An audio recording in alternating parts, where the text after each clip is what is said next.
Number 1. Morton Berger. In the quiet suburbs of Phoenix, Arizona, Morton Berger was the kind of man parents once trusted without a second thought.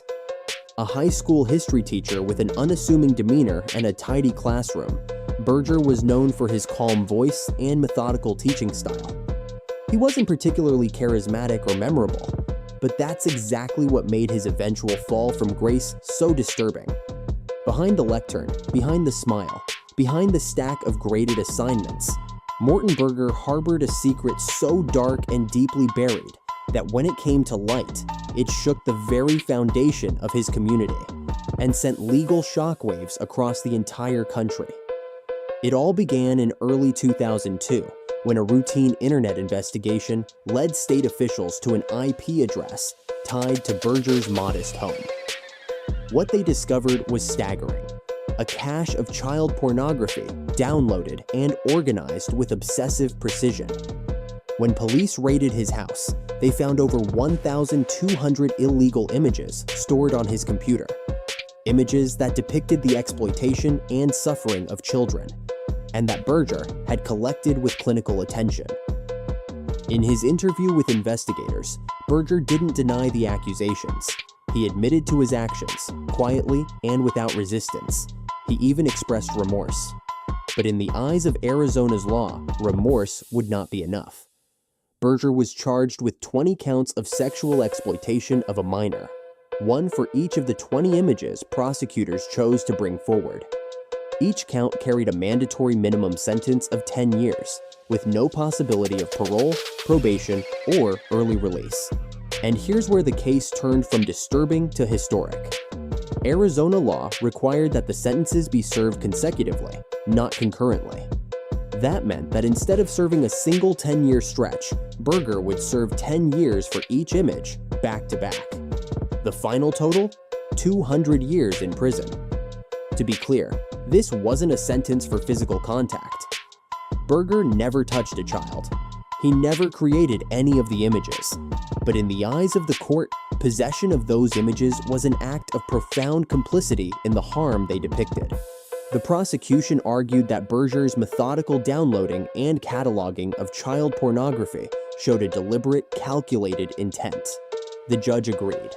And in 2003, Berger, then 33 years old, was sentenced to 200 years in prison without parole. He will die behind bars. His case drew national attention not just for its disturbing content, but for the legal implications it carried. Civil liberties groups raised alarms over the sentencing structure. Some argued that a 200-year term for non-contact possession was excessive, disproportionate even. Others pointed out the irony. Someone convicted of actual child molestation might serve less time than Berger would for viewing images. But for many, especially child advocates, the sentence was a necessary stand, a clear, unyielding message that the justice system would show no mercy to those who contributed to the market for child exploitation. The defense appealed. They argued that the sentencing guidelines violated the Eighth Amendment, the constitutional protection against cruel and unusual punishment. But the Arizona Supreme Court upheld the decision, and Berger's 200-year sentence stood. Every attempt at clemency, appeal, or sentence reduction has failed. Berger is now one of the longest-serving prisoners in American history for a crime involving no physical contact. Over the years, his case has become a frequent topic in law schools and criminal justice debates. It's a chilling example of how laws written to deter the most heinous crimes can sometimes result in severe, even shocking consequences. Morton Berger's name is now a legal landmark, a reminder of how the justice system can stretch to its absolute limits when it comes to protecting the most vulnerable. But beyond the courtrooms and the headlines, there's a more haunting takeaway.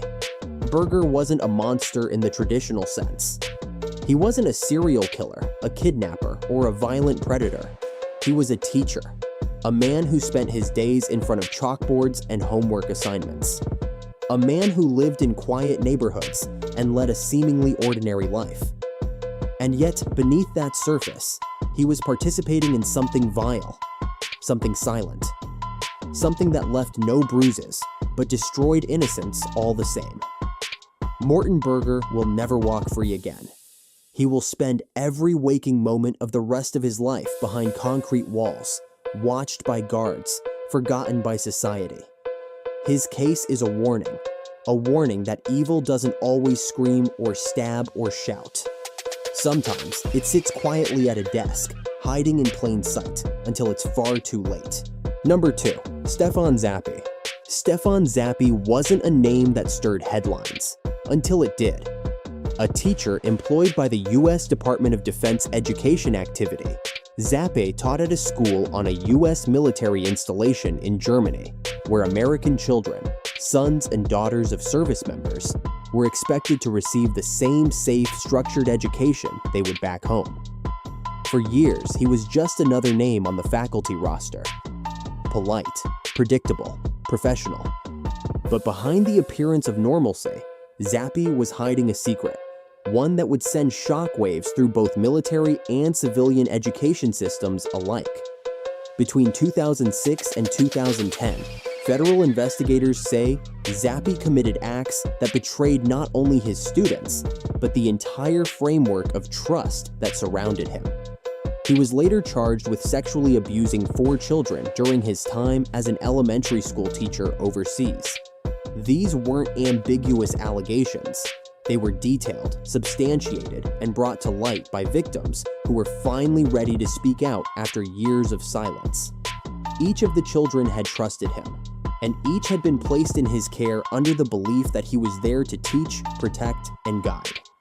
As the case unfolded, it became clear that Zappi had exploited the very system that had empowered him. Teaching at a military school gave him access to a tightly controlled but often insulated community, where parents were frequently deployed, and where teachers were often viewed as extensions of the military structure itself. In that environment, Zappi operated with little scrutiny, but eventually, allegations began to surface. One victim came forward, and then another. The stories they told were consistent, haunting, and deeply disturbing. The investigation revealed a pattern, carefully calculated acts of grooming and exploitation. Federal authorities, including the FBI, took the case seriously from the start, aware that this wasn't just a matter of criminal behavior, but a breach of federal trust. Because Zappi was employed by a U.S. government agency overseas, the case fell under federal jurisdiction. He was extradited back to the United States and charged in U.S. District Court.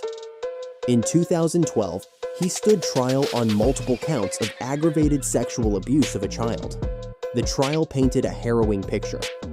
The court heard from survivors who described years of confusion, shame, and betrayal. These were children who thought they were imagining things, until they realized they weren't alone. Prosecutors made it clear that Zappi didn't act impulsively, or out of momentary weakness. His actions were methodical, calculated, predatory. When the verdict came down, it was decisive. Life in federal prison without the possibility of parole. A rare sentence, but one that reflected the gravity of the crimes. The court left no room for doubt. Zappi had forfeited any claim to freedom, having used his position of trust to violate the most basic moral and legal boundaries. The victims were applauded for their bravery, for coming forward, for testifying, for enduring the process that would finally deliver justice. Zappi's sentence stands today as one of the most serious ever handed to a Department of Defense educator. It also forced a reckoning inside the DoDEA system. After the trial, internal policies were reevaluated. Safeguards were tightened. Background check protocols were updated. Because if a predator could hide in plain sight on a U.S. military base, what did that mean for other institutions where oversight might be even weaker? For educational researchers and criminal justice scholars, the case has become a key example of institutional failure, and how trust in positions of authority can be weaponized by those who know how to exploit it. For survivors, it's a dark chapter that took years to confront, but it's also a chapter they helped close, with courage, honesty, and determination. Today, Stefan Zappi is locked away in a federal prison, he will never walk free again. His classroom is now a cell. His title is no longer teacher, but inmate. And the children he once harmed, they've grown into young adults who carry both scars and strength. In the end, the legacy of this case is not just about justice, it's about awareness. About remembering that even in the most structured, respected environments, evil can sometimes sit quietly at the front of the room. Number 3. Ricardo Ortiz. Ricardo Ortiz was not a name that raised red flags, at least not at first. To those around him, he was just another educator in El Paso, Texas. A man who walked into school each day, greeted students with a calm nod, and returned home to a quiet neighborhood like countless other teachers across the country. But behind that quiet routine was something far more disturbing.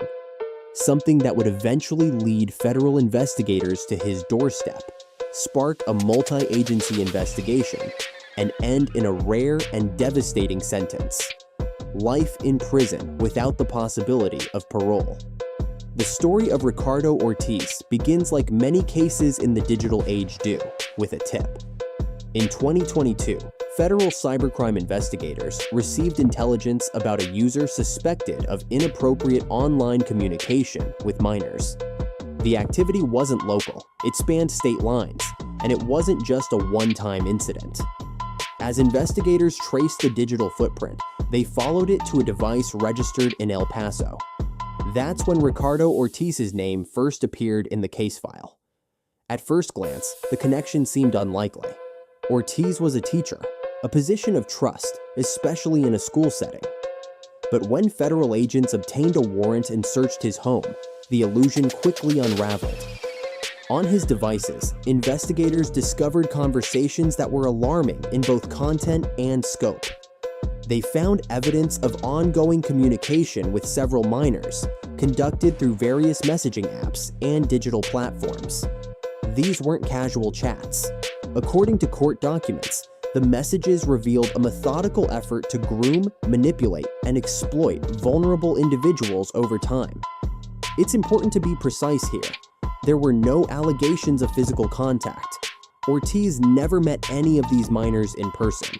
But under U.S. federal law, that distinction doesn't change the severity of the crime. The statutes covering coercion and enticement of a minor are clear.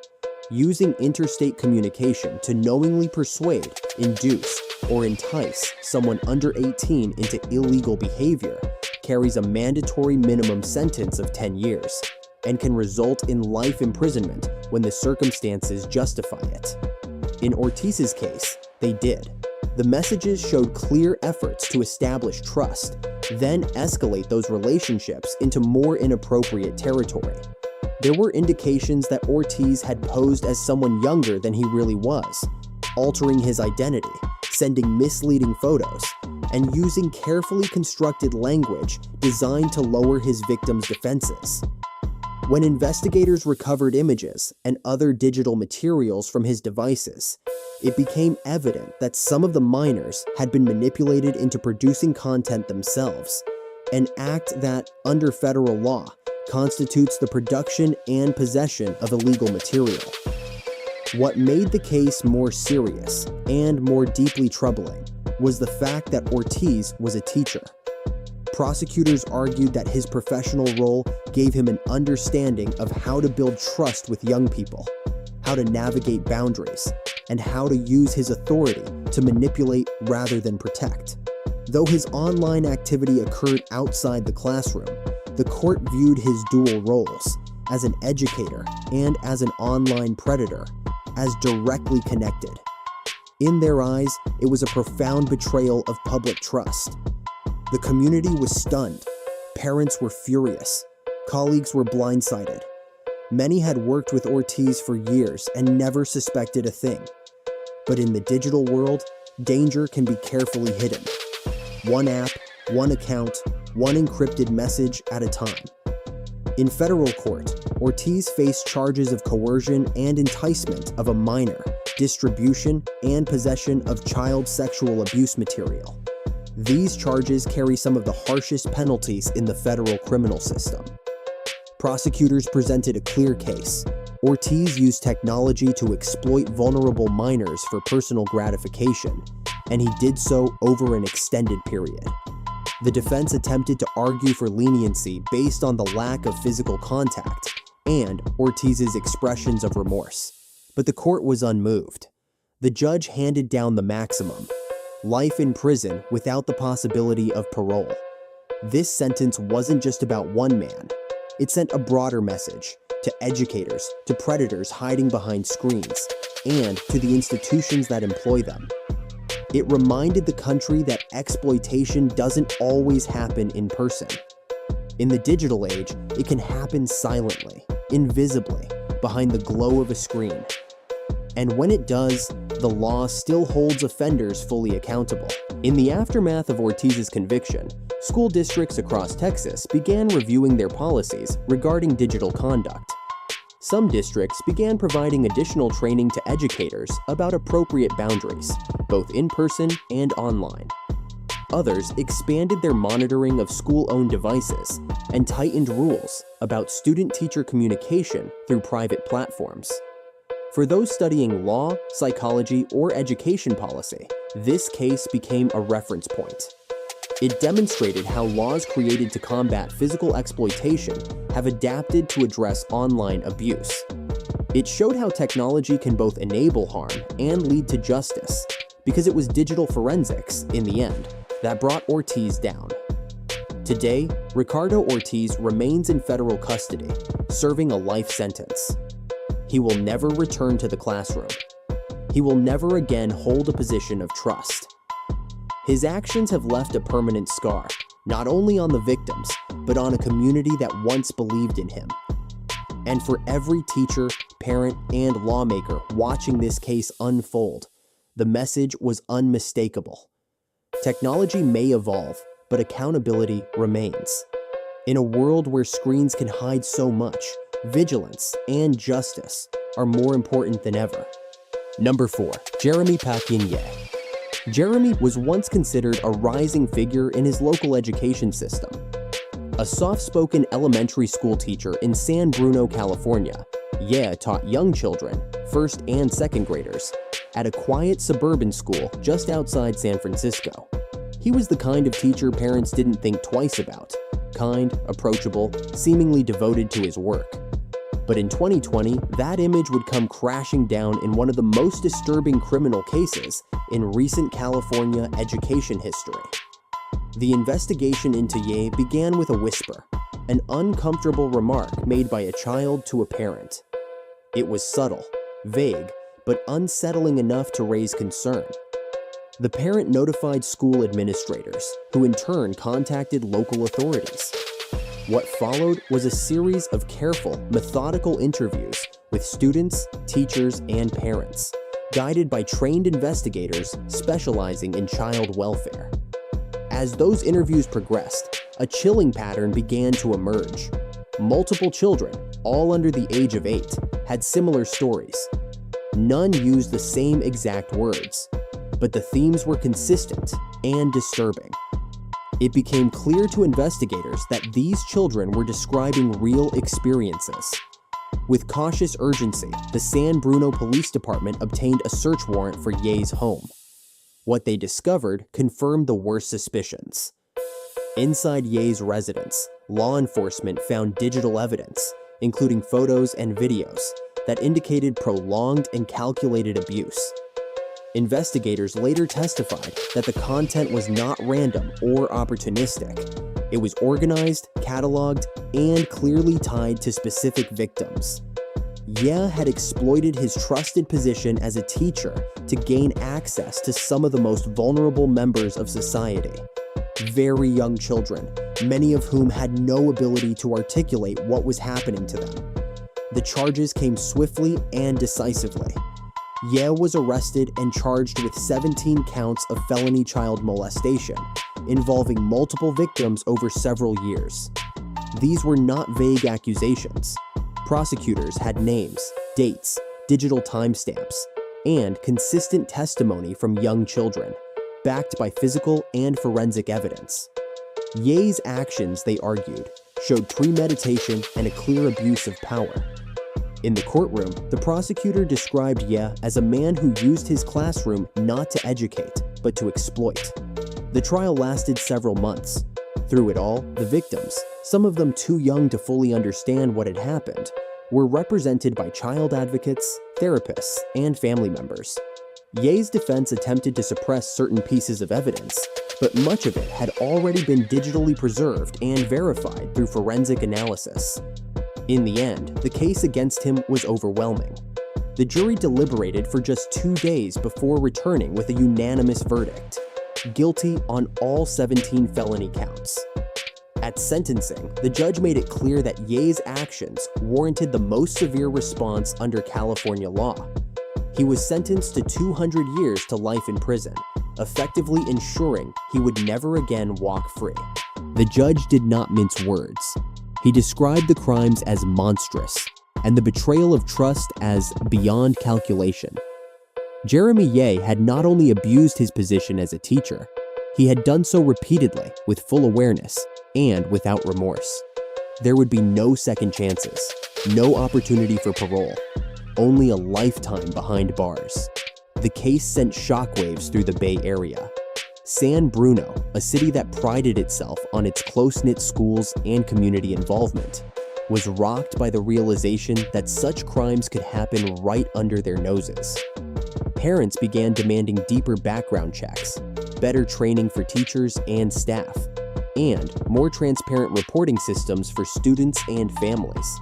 School districts across California responded with policy reforms, including more robust monitoring of classroom activities and quicker responses to allegations of misconduct.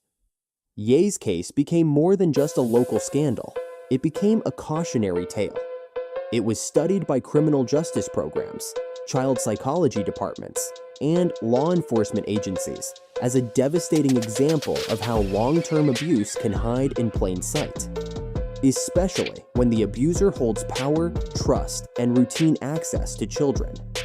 It served as a painful reminder that safety systems, no matter how well designed, can still fail when vigilance is replaced by assumption. Today, Jeremy Paquin Ye is serving his sentence in a maximum security prison in California. He will never again see the outside world. He will never again stand in front of a classroom. The trust he once held has been permanently shattered, not just for the victims, but for an entire community. For the survivors and their families, the scars remain, but so does their strength. It was their courage, especially the courage of children who spoke up, that brought the truth into the light. And it is their voices that now guide the conversation about how we can better protect children in schools across the nation. Because in the end, the story of Jeremy Ye is not just about one man's crimes. It's about the importance of listening to children, believing them, and acting swiftly when something doesn't feel right. It's about understanding that trust must always be earned and never taken for granted. Number 5. Gilbert Joseph Trujillo. Gilbert Joseph Trujillo was a longtime elementary school teacher in Commerce City, Colorado. He worked at DuPont Elementary School, part of the Adams 14 School District, where he taught 3rd through 5th grade over several years. In June 2015, Trujillo was arrested and charged with multiple counts of sexual assault on children. The investigation revealed that the alleged offenses occurred between 2005 and 2011, while he was employed as a teacher at DuPont Elementary. At the time of the charges, he had already resigned from his teaching position, having left the district in 2011. The charges were based on allegations brought forward by 6 former female students, all of whom had been between the ages of 9 and 10 at the time of the incidents. According to court records and police affidavits, Trujillo was accused of engaging in inappropriate physical contact with the students while they were under his supervision during school hours. The investigative affidavit stated that Trujillo would frequently keep certain students alone in his classroom during recess or other non-instructional time.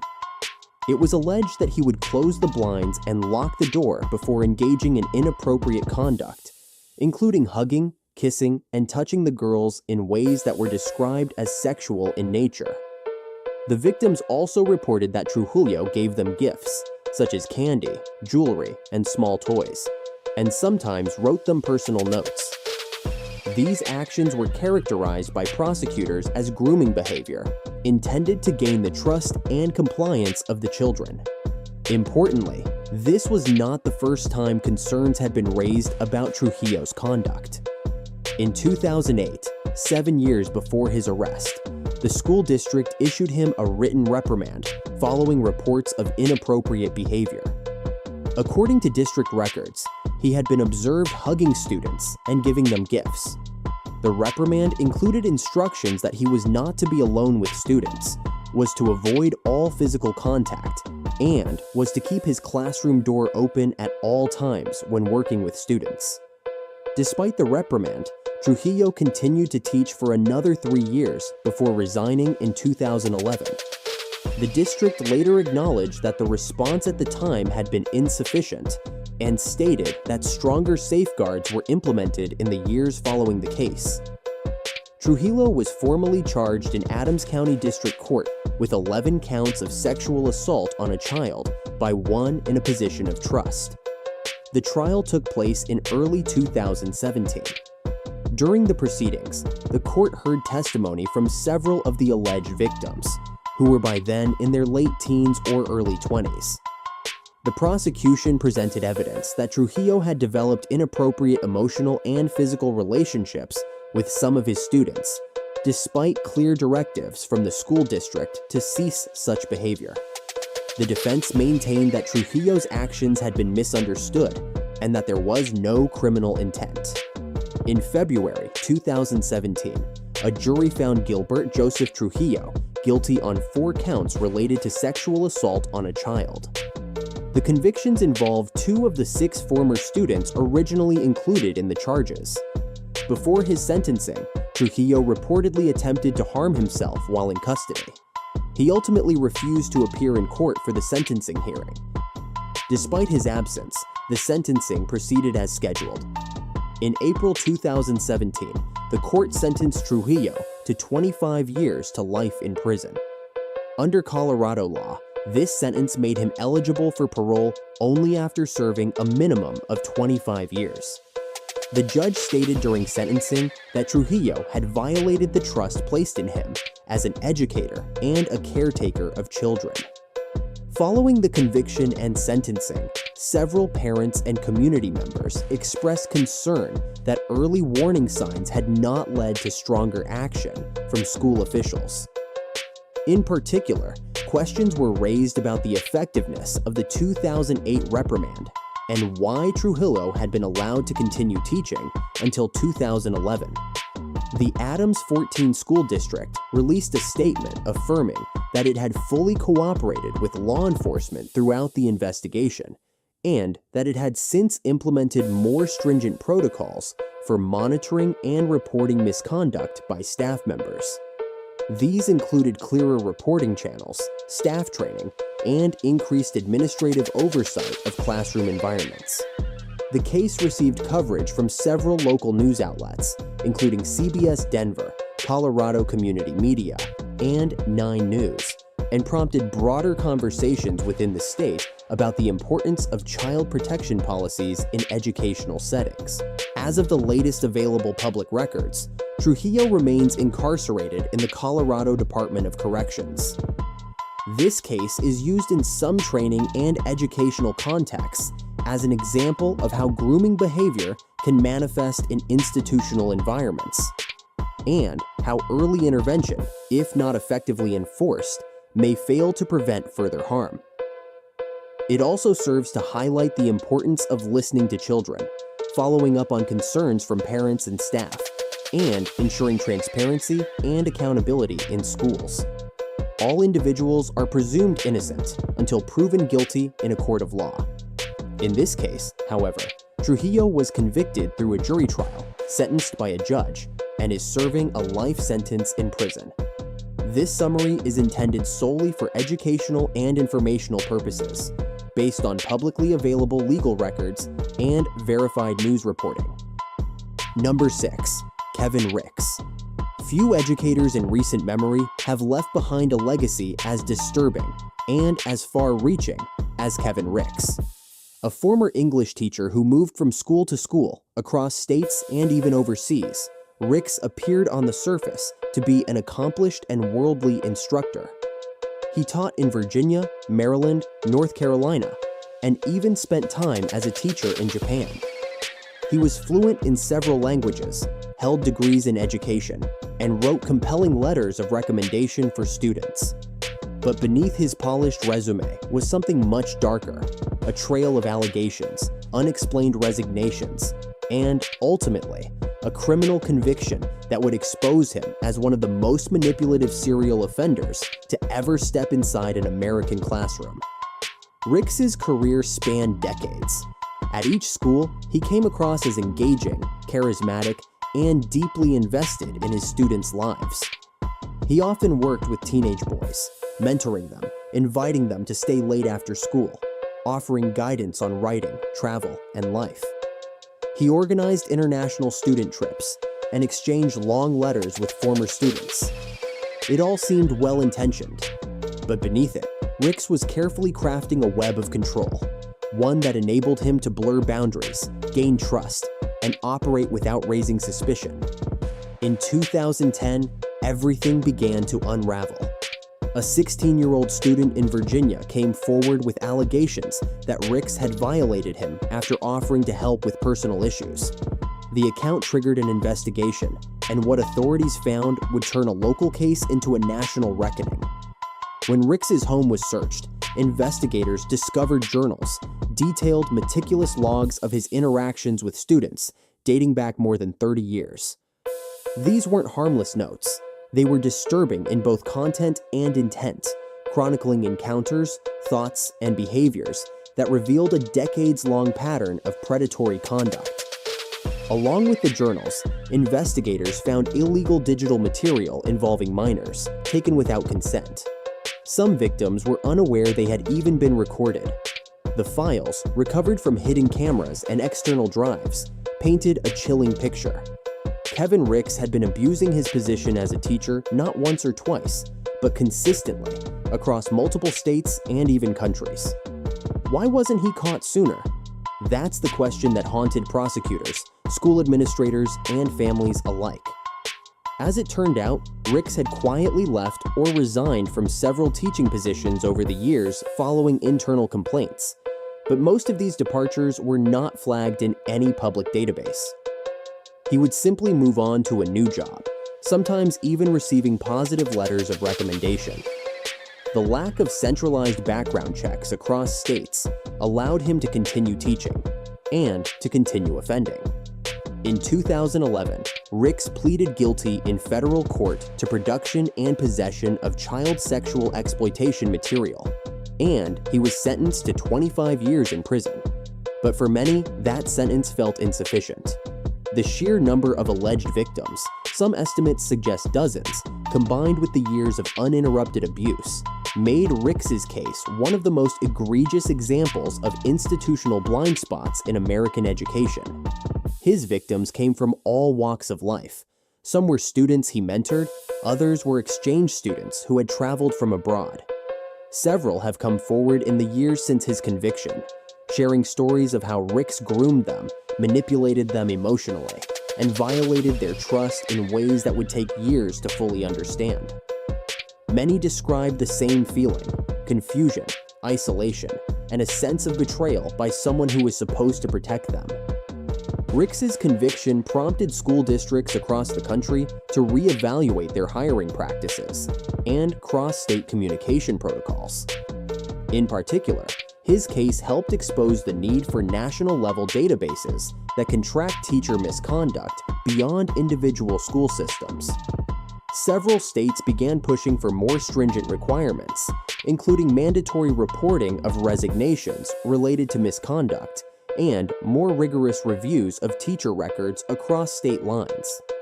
To this day, Kevin Ricks is incarcerated in a federal facility, serving what many believe to be a lenient sentence given the extent of the harm he caused. But his story hasn't disappeared. It's used in educator training courses, law enforcement seminars, and university psychology programs as a case study in long-term manipulation, systemic failure, and the quiet danger of unchecked authority. What makes the Ricks case especially chilling isn't just what he did, it's how long he was able to do it, and how easily he was able to escape consequences at each stage. A resignation letter here, a move across state lines there, a glowing reference from someone who had suspicions, but no proof. It all allowed the cycle to continue for decades, and perhaps that's the most important takeaway. When systems fail to communicate, when concerns are ignored, and when image is valued more than accountability, the door opens to people like Kevin Ricks. People who exploit trust, wear the mask of professionalism, and use education not to uplift, but to harm. Today, his name serves as a warning to educators, administrators, and policymakers across the country. Trust is vital in any school, but so is oversight. Because behind a confident voice and a clean record, danger can still hide in plain sight. Number 7. William Michael Stankewicz. On February 2, 2001, the halls of North Hopewell Winterstown Elementary School in Red Lion, Pennsylvania, were filled with the ordinary rhythm of a school day. Morning routines, the rustle of backpacks, the chatter of children. But within moments, that quiet normalcy was shattered. A man walked through the doors with a knife in his hand and rage in his heart. His name was William Michael Stankewicz, and what he did that day would become one of the most horrifying school attacks in Pennsylvania history. Stankewicz was not a stranger to the education system. In fact, he had once worked as a teacher himself, a music instructor in North Carolina. Years earlier, he had built a reputation as a soft-spoken educator, someone who was deeply involved with his students and their development. But beneath that calm surface was a man unraveling. Over the years, Stankewicz's personal life had spiraled into bitterness and anger. He had become fixated on a child custody dispute involving his former wife. When she obtained a protective order, he blamed the system, judges, counselors, and most of all, schools. In his mind, educators weren't just neutral figures, they were enemies. Driven by a twisted sense of vengeance, Stankewicz planned an attack that was both deliberate and devastating. On that cold February morning, he entered the elementary school through an unlocked door, carrying a hunting knife. He made his way to the front office and began stabbing staff members without warning, targeting school administrators and teachers. Among those injured were the school principal and 2 female employees, all of whom were stabbed multiple times. But it didn't stop there. After attacking the adults, Stankewicz moved into a nearby kindergarten classroom, where over a dozen young children sat, unaware of what was happening just outside the door. He slashed several students before a heroic gym teacher, Jeffrey Kaufman, confronted him, risking his own life to stop the rampage. Kaufman, unarmed, managed to subdue Stankewicz long enough for other staff to secure the area and call 911. The entire incident lasted minutes, but in those minutes, 13 people were injured, including 11 kindergartners. It was a scene of chaos, blood, and disbelief. Emergency responders flooded the school. Parents arrived in panic. For a town that had never imagined violence in its classrooms, the shock was immeasurable. Stankewicz was arrested on site and showed no remorse. During interrogation, he openly admitted to planning the attack, stating that he wanted to make a statement and punish the system that he believed had ruined his life. In reality, his actions only revealed a deeply disturbed individual who had allowed personal resentment to grow into violent extremism. The trial began months later, and the evidence was overwhelming. Prosecutors charged Stankewicz with multiple counts of attempted murder, aggravated assault, reckless endangerment, and terroristic threats. The injuries inflicted on the victims, some of them just 5 years old, left physical and emotional scars that would last a lifetime. The court heard testimony from teachers who recalled the terror of seeing a man enter their school with a knife. Parents described the agony of seeing their children wheeled out on stretchers. And perhaps most chilling of all, the surveillance footage confirmed just how calculated and direct the attack had been. At sentencing, the judge addressed the courtroom with visible anger. He called the attack an unspeakable act of cowardice and condemned Stankewicz for targeting those who could not defend themselves, especially young children. In 2002, William Michael Stankewicz was sentenced to 132 to 264 years in prison. The sentence ensured that he would spend the rest of his life behind bars with no possibility of parole. The aftermath of the attack led to immediate changes in school security. Doors were reinforced, visitor protocols were restructured, and across Pennsylvania and much of the country, schools began re-evaluating how vulnerable their campuses were to outsiders with harmful intent. The tragedy also brought renewed attention to the importance of mental health screening, particularly in cases involving long-term personal grievances and domestic instability. Stankewicz's case, while unique in its motive, sits among the rare but deeply traumatic incidents where schools become the stage for adult rage. It wasn't driven by ideology or a broader agenda. It was a personal vendetta, misdirected at the most innocent members of society. And it raised the question, how do we stop someone who doesn't set off alarms until the day they act? For educators, parents, and school leaders, the name William Stankewicz became synonymous with the nightmare scenario no one wants to imagine, but must prepare for. His crimes serve as a grim reminder that violence in schools doesn't always come from within. Sometimes it walks in through an unlocked door, masked by the face of someone who once called themselves a teacher. Today, Stankewicz remains imprisoned in Pennsylvania, where he will spend the rest of his life. His victims, now grown, carry the memories of that day. Some have spoken publicly about their recovery. Others have chosen to remain private. But all of them, and the community around them, serve as the true legacy of that day. Not one of fear, but of survival. Number 8. Craig Michael Wood. It was a mild Tuesday afternoon in Springfield, Missouri, February 18, 2014. 10-year-old Haley Owens had spent the day with a friend and was walking home through her quiet neighborhood on West Lombard Street.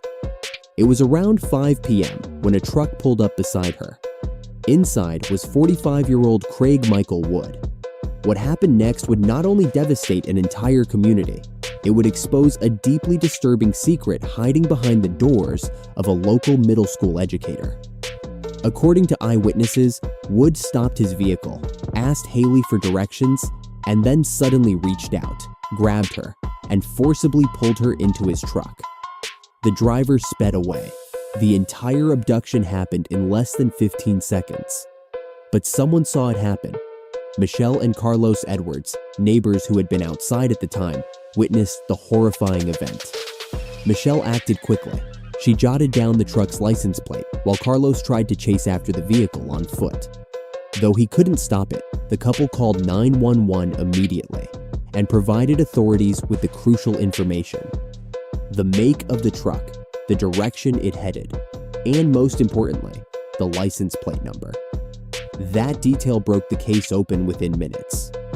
Police quickly traced the plate to a Ford Ranger registered to the parents of Craig Michael Wood. Investigators arrived at the home Wood shared with his parents on East Stanford Street in Springfield. They set up surveillance as they waited for him to return. When he did, officers approached him immediately. He appeared nervous. They noted that he smelled strongly of bleach. When they told him why they were there, he didn't deny anything. In fact, he told officers, "I know why you're here." He was taken in for questioning, but refused to answer any questions about Haley's whereabouts. While in custody, police noticed visible injuries on his body, abrasions to his lip and finger, and red marks on his neck and groin. These were documented and later used as part of the evidence against him. Meanwhile, officers obtained a search warrant for the Wood residence. They began a methodical search of the home. The critical discovery came from the basement. There, inside a plastic storage tote, police found the body of Haley Owens. She had been shot in the back of the head. The body had been wrapped in trash bags and placed in the container. Investigators believed she had been murdered within an hour of her abduction. Evidence collected at the scene included ropes, duct tape, latex gloves, and cleaning supplies, many of which had been recently purchased. Surveillance footage later confirmed that Wood had gone to a local store shortly after the kidnapping, buying bleach and drain cleaner. He was also captured on camera discarding items into a commercial dumpster. Items later identified as Haley's clothing. An autopsy confirmed that Haley had been sexually assaulted. There were ligature marks on her wrists, consistent with being restrained. The gunshot wound to the back of her head was the cause of death. The discovery sent shockwaves through the community. Haley Owens had been missing for only a few hours, and now she was gone. The case moved quickly into the legal system, and the public wanted answers. Craig Michael Wood had been, up to that point, a longtime employee of the Springfield Public School District. He worked as a football coach, a paraprofessional teacher's aide, and a substitute teacher at Pleasant View Middle School. He had been with the district for over 16 years. When police searched the rest of the home, what they found painted a disturbing picture. Inside Wood's room were multiple firearms, a significant cache of child pornography, handwritten stories describing violent sexual fantasies involving young girls, and a collection of photos of young female students from the middle school where he worked. The evidence suggested that this was not a spontaneous crime. It had been preceded by years of obsession, collection, and planning. Wood was charged with first-degree murder, kidnapping, rape, and sodomy. His trial began in October 2017, more than 3 years after Haley's murder. The defense admitted that Wood had committed the crime, but argued that it was not premeditated. They claimed that he had not planned to kill Haley when he abducted her.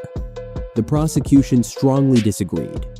They argued that the evidence, the weapons, the restraints, the bleach, the pornography, and the writing proved that Wood had been preparing for this moment, that he had planned to abduct, assault, and kill a child. The jury found him guilty of first-degree murder. However, they could not come to a unanimous decision on whether he should be sentenced to death. In Missouri, when a jury is deadlocked on sentencing in a capital case, the decision falls to the judge. On January 11, 2018, Judge Thomas Mountjoy sentenced Craig Michael Wood to death by lethal injection. He cited the heinous nature of the crime, the deliberate planning, and the vulnerability of the victim. In the aftermath, Haley's family and members of the community called for reforms to the state's AMBER alert system. They felt the process for issuing alerts had been too slow, and that precious minutes were lost after Haley's abduction. Their advocacy led to the creation of Haley's Law, which passed in 2019.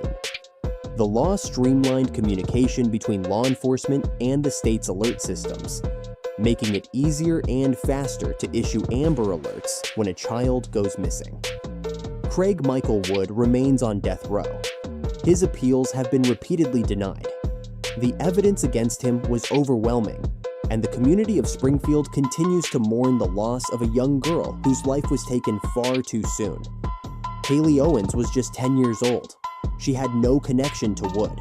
She was simply walking home in broad daylight in her own neighborhood. What happened to her was tragic and senseless. This case serves as a stark reminder of how quickly danger can strike, even in places that feel safe. It also highlights the importance of rapid response, community awareness, and vigilance. But above all, it's a story of a child who deserved to grow up, to be safe, and to be protected. And it's a case that Missouri, and much of the nation, will never forget. Number 9. Toshami Wilson. In the city of Amory, Mississippi, a quiet community in Monroe County, parents sent their children to school expecting them to be safe, mentored, and guided by trusted educators.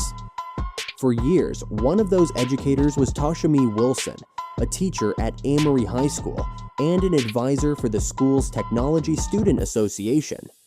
His position placed him in close, regular contact with students, both in the classroom and during school-sponsored trips. But beneath the surface of that role, federal prosecutors would later reveal a long-running pattern of abuse and exploitation that took place over nearly a decade. What began as subtle trust building, they said, turned into manipulation and coercion, actions that led to one of the most serious federal child exploitation cases in the region. According to court records and the U.S. Department of Justice, Wilson's offenses occurred between 2005 and 2014. During that time, he engaged in a series of criminal acts involving teenage boys who were students at the school where he worked. Federal prosecutors presented evidence that Wilson had exploited his position to produce sexually explicit material involving at least 8 minors. In many cases, authorities said Wilson offered students money, transportation, or marijuana in exchange for participating in the recordings. The incidents occurred in a variety of locations, including school bathrooms, a rented office space, and a public restroom at a local Walmart. Some of the material was produced during school-related travel for extracurricular activities. Prosecutors noted that Wilson would often target students who were facing personal or financial challenges and would approach them under the pretense of offering support or mentorship. The case first came to light in 2021 when a former student came forward and reported what had happened to a counselor. That disclosure led to an investigation by Homeland Security Investigations and the Mississippi Attorney General's Office. Law enforcement obtained a warrant to search Wilson's residence and a storage unit in his possession. The search yielded over 300 items of evidence. Among them were CDs, hard drives, and other media labeled with students' names and titles that investigators described as graphic. Federal agents determined that some of the digital media contained videos and images that constituted illegal child sexual abuse material, produced by Wilson himself using his students as subjects. In May 2021, Wilson was arrested and charged in federal court. A grand jury later indicted him on 8 counts of sexual exploitation of children under Title 18 of the United States Code, Section 2251. The case proceeded to trial in December 2023. 8 former students, now adults, testified about their experiences. They explained how Wilson had approached them, often when they were 14 to 17 years old. Some said they had trusted him as a teacher or advisor. Others testified that they were afraid to say no, or didn't fully understand the situation until years later. According to their testimonies, the encounters were not isolated, but part of a persistent pattern that spanned years. The defense did not deny that the videos existed, but challenged how they were obtained and the conditions under which the interactions occurred. However, the jury found the government's evidence compelling. In December 2023, Wilson was convicted on all 8 counts of sexual exploitation of minors. Each count carried a mandatory minimum prison sentence of 15 years and a maximum of 30 years. On May 29, 2024, U.S. District Judge Deborah M. Brown issued the final sentence. She ordered Wilson to serve 192 years in federal prison, a sentence structured as 24 years for each of the 8 counts, to be served consecutively. In addition to the prison term, Wilson was sentenced to a lifetime of supervised release, ensuring that even if released at an advanced age, he would remain under federal monitoring. The court also ordered Wilson to pay $123,200 in restitution to the victims and assessed a $5,000 penalty under the Justice for Victims of Trafficking Act. These restitution amounts were intended to support the recovery of the students who had suffered emotional and psychological harm. Following the sentencing, U.S. Attorney Clay Joyner stated, "Parents and children should be able to trust teachers, and Tashmia Wilson profoundly betrayed that trust. He deserves every hour of every day that he spends in prison." The case was prosecuted as part of Project Safe Childhood, a national initiative launched by the U.S. Department of Justice to combat the sexual exploitation and abuse of children. The initiative brings together federal, state, and local law enforcement to identify and investigate individuals who use their positions of trust to harm minors. There has been no public indication that the Amory School District was aware of Wilson's criminal activity while it was taking place. However, in the years following the case, attention has shifted toward improving school safety protocols, reporting systems, and student counseling services. Advocates and prosecutors alike have emphasized the importance of anonymous reporting mechanisms and clear boundaries between students and staff. While Wilson will likely spend the rest of his life in federal custody, the impact of his actions remains with the survivors. Students who came forward to testify years after the abuse occurred. Their participation in the legal process was described by prosecutors as essential in securing justice, and their courage has since been acknowledged by the court and law enforcement. This case is a sobering reminder that institutions built on trust must also be equipped with oversight. Teachers, coaches, and mentors carry real influence over young lives, and when that power is abused, the consequences are profound. The conviction of Toshimiya Wilson stands as a testament to the importance of listening to victims, protecting students, and holding those in positions of authority accountable. It also highlights the role of law enforcement partnerships in uncovering hidden crimes and pursuing justice in cases that span years. As of today, Toshimiya Wilson is serving his sentence in a federal correctional institution. Based on the length of his sentence, 1,992 years, he will remain incarcerated for life. Number 10. James Talbot. James Talbot was a name once associated with faith, education, and discipline. For decades, he was known as Father Talbot, a Jesuit priest and respected teacher. He taught at some of the most prestigious Catholic schools in the northeastern United States, institutions where tradition, moral instruction, and trust in clergy were considered foundations. But in time, Talbot's name would become synonymous with betrayal, abuse, and one of the most egregious cover-ups in the history of American religious education. Born into a devout Catholic family, James Talbot entered the priesthood in the 1960s. He would eventually teach at Boston College High School and later at Cheverus High School in Portland, Maine, two elite Jesuit prep schools. On the surface, Talbot was everything a community could ask for in a religious educator: intelligent, well-spoken, and deeply committed to the church's mission.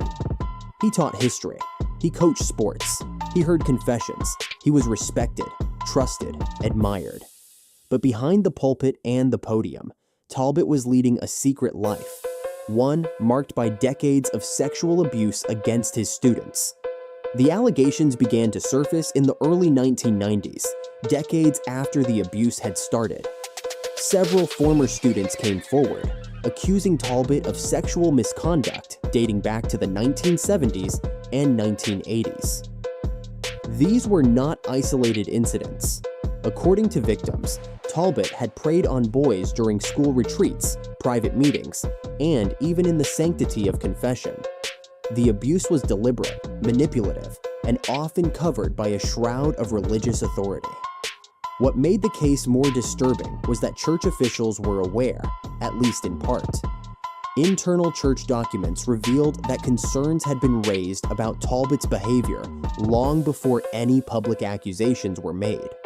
But rather than remove him from ministry or notify law enforcement, the response was to quietly reassign him. Like many clergy abuse cases later exposed during the Boston Archdiocese scandal, Talbot's transfers allowed him to continue teaching and, more importantly, to continue abusing. In 1998, he was finally removed from ministry and defrocked by the Jesuit order. But by then, the damage had already been done. Over the years, more and more victims came forward, students who had remained silent out of fear, shame, or trauma. The number of accusations climbed. Civil lawsuits were filed, settlements were reached. But for many survivors, justice still felt out of reach. That changed in 2005. Talbot was criminally charged in Massachusetts for sexually abusing 2 boys during his time at Boston College High School. He pleaded guilty and was sentenced to 5 to 7 years in prison.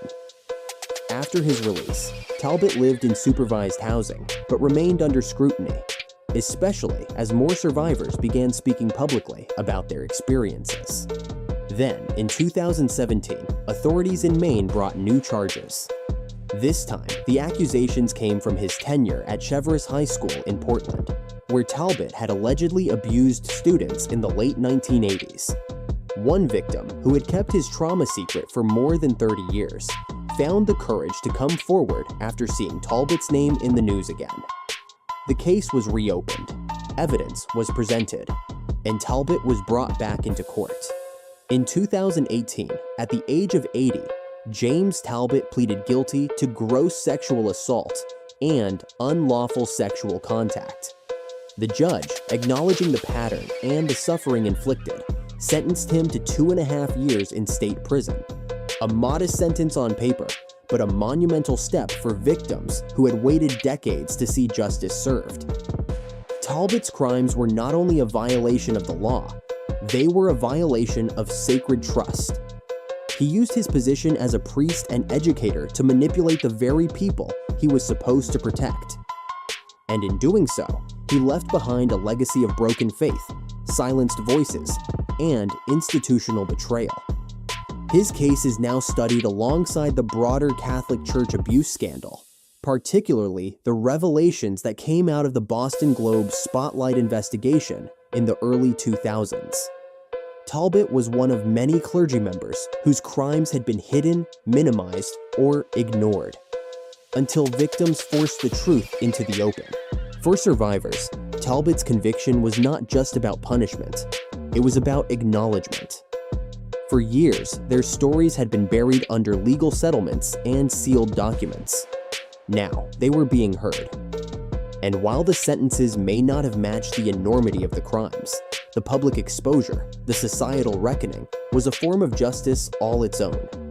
James Talbot is currently incarcerated in Maine. Now in his 80s, he will likely die behind bars. But the damage he inflicted lives on, in the lives of his victims, in the institutions that enabled him, and in the communities that must now work to rebuild trust. His story stands as a powerful reminder that predators can wear any uniform, even a collar, and that the most dangerous kind of evil is the one that hides behind faith, authority, and respectability. With that, we've reached the end of the video. If you made it this far, make sure to leave a like and subscribe to our channel. This helps bring more cases to light and raises awareness. Let me know your thoughts on these cases and which country you're watching from.